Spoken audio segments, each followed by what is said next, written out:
Guillaume Scherer, ambassadeur de Suisse, ici à l'Académie royale. Nous sommes dans le cadre du centenaire de la présence diplomatique suisse. Vous le savez, c'était l'année dernière, 2021, mais en raison du Covid, certaines conférences ont été reportées. Et celle-là tombe très bien parce que nous traitons aujourd'hui du dialogue interreligieux à la veille, pour ainsi dire, du mois sacré du Ramadan. Et c'est un sujet qui est d'une grande actualité, pas seulement temporelle, mais aussi substantielle, car le monde a besoin d'un dialogue interreligieux beaucoup plus actif. Et la Suisse voulait montrer que l'innovation, ce n'est pas seulement des questions technologiques. Les questions sociétales sont aussi très très importantes, sont le défi du XXIe siècle. Et on peut être innovant, pas seulement en technologie, on peut être aussi innovant comment est-ce qu'on aborde l'autre, comment est-ce qu'on aborde le dialogue interreligieux.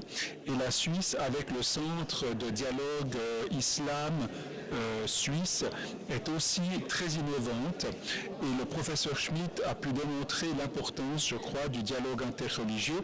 Et c'est très bien de le faire évidemment au Maroc. Nous sommes en terre d'islam, mais aussi une terre qui permet aux trois religions abrahamiques de s'exprimer librement, pas seulement pour le simple fait de vouloir dialoguer, mais pour se renforcer mutuellement, s'enrichir mutuellement, et le dialogue le fait à merveille.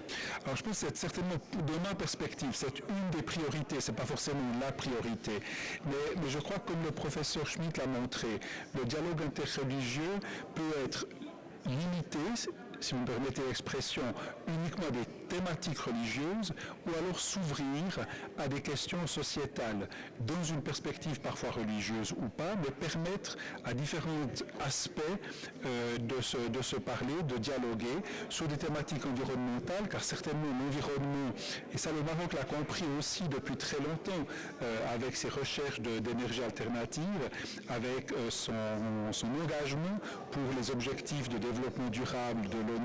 Et donc, le dialogue interreligieux peut aussi s'appliquer à des thématiques comme les questions de santé, à des questions environnementales et à des questions évidemment de conflit. Et ces trois thématiques sont absolument parmi les plus grands défis du XXIe siècle. De conférence à l'occasion du centenaire de la présence diplomatique de la Suisse au Maroc.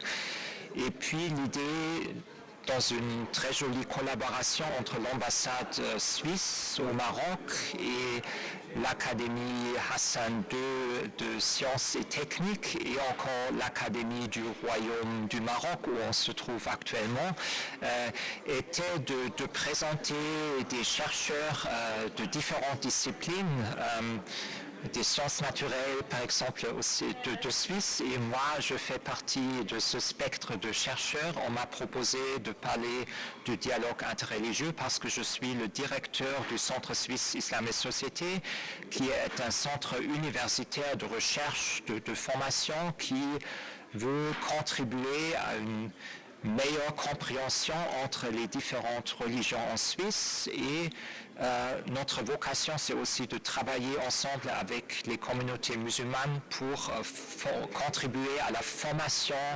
de leur personnel pour faire face à la situation en Suisse.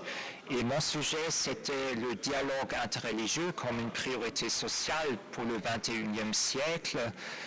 Donc je me suis référé avant tout à des événements, je dirais, un peu fondateurs de ce dialogue dans le XXe siècle. Par exemple, la visite du pape Jean-Paul II au Maroc en 1985, qui à l'époque était un événement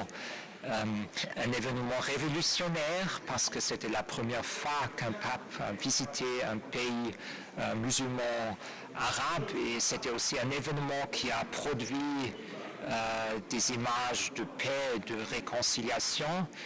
Et puis, suite à ça, je me suis référé à un type de dialogue que j'appelle dialogue côte à côte. Il s'agit d'une responsabilité commune de différentes personnes et communautés de différentes convictions, de croyances face à des défis des défis avec lesquels toute l'humanité est confrontée, comme les questions de paix, de réconciliation, ensuite les défis liés avec la santé ou encore la crise écologique. Et on est en train d'observer aussi que des recherches de différentes disciplines sont en train de redécouvrir la dimension religieuse aussi dans ces trois domaines. Et face à une situation de diversité religieuse, il est évident qu'une seule religion ne peut pas donner la réponse, mais c'est l'occasion de faire un travail interreligieux, déjà un dialogue entre les différentes traditions et puis ensuite pour faire face à ces défis au niveau sociétal.